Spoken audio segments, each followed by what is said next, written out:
মামা, যাদের কোনো টাকা পয়সা নাই, যাদের 1 টাকাও বের করার মতন ক্ষমতা নাই, ধরেন 1 লাখ টাকাও না, তারা কিভাবে বিদেশ যাইতে পারে? কোন এজেন্ট আজ পর্যন্ত দেখলাম না যে কোনো মানুষকে ফ্রিতে কোনোদিন পাঠাইছে। এরা পারবে না, এরা মানুষের পকেট কাটার আরো চেষ্টা করে, কিভাবে মানুষের সাথে প্রতারণা করে 2 টাকা ইনকাম করবে। এরা সবসময় এই ধান্দায় থাকে। তো কোনো এজেন্সির কাছ থেকে এরকম চাওয়া এটা বোকামি ছাড়া আর কোনো কিছু না। তবে বুয়েসেল আছে, আমরা যতই এটা নিয়ে খারাপ মন্তব্য করি বা অভিযোগ করি, বুয়েসেল একমাত্র প্রতিষ্ঠান যারা সবচেয়ে কম টাকায় মানুষকে পাঠাইতে পারে। বুয়েসেল নিয়ে অনেক অভিযোগ আছে, এটা আমরা সবাই জানি, কিন্তু কম টাকাতে যাইতে গেলে বুয়েসেলের বিকল্প বাংলাদেশের একমাত্র সরকারি রিক্রুটিং এজেন্সি বুয়েসেল, তাদের বিকল্প আর কোনো প্রতিষ্ঠান হইতে পারে না। প্রাইভেট প্রতিষ্ঠান তো প্রাইভেট প্রতিষ্ঠানই, তারা যতটা পারে প্রফিট করার চেষ্টা করে।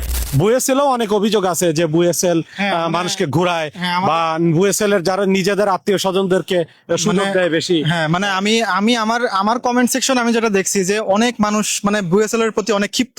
এটার কারণ কি? বুয়েসেল এর প্রতি ক্ষিপ্ত হওয়ার কারণ আছে। তো বুয়েসেল বিগত দিনগুলোতে এরকম কিছু কাজ অবশ্যই করছে, যে বুয়েসেল এ কর্মরত যেসব অফিসার যারা আছেন বা লোকজন যারা আছেন, কোন সার্কুলার আসলে তাদের পরিচিত লোকজনদেরকে এই সুযোগ গুলো দেওয়ার চেষ্টা করে। আর গোপনে গোপনে যে টাকা রেট, সরকারি রেটের বাইরেও যারা ক্লায়েন্ট তাদের কাছ থেকে পার্সোনালি যোগাযোগ করে অনেক সময় আমি শুনেছি এগুলো, মানে আমি নিজে তো ভুক্তভোগী না, অনেকেরই বলতে শুনেছি এটা, যে তাদের কাছ থেকে গোপনে আরো টাকা পয়সা নিছে, কিন্তু তাদেরকে জিজ্ঞেস করলে যেন তারা বলে যে তারা অল্প টাকাই বুয়েসেল এর মাধ্যমে যাওয়ার সুযোগ পেয়েছে। মানে সবকিছু একটা নাটক সাজায় আর কি, কিন্তু টাকা নেওয়ার বেলায় ওরা গোপনে গোপনে অনেক টাকা নিয়ে ফেলে। তো এরকম শুনেছি, এরকম অভিযোগ আছে। আমার মনে হয় যে সরকারের এই বিষয়ের উপরে একটু নজর দেওয়া উচিত, যেহেতু একটাই সরকারি প্রতিষ্ঠান যারা বিভিন্ন দেশের লোকজন পাঠায়, এই প্রতিষ্ঠান যেন স্বচ্ছতার সাথে কাজ করে, এই দিকে সরকারের একটু নজর দেওয়া উচিত।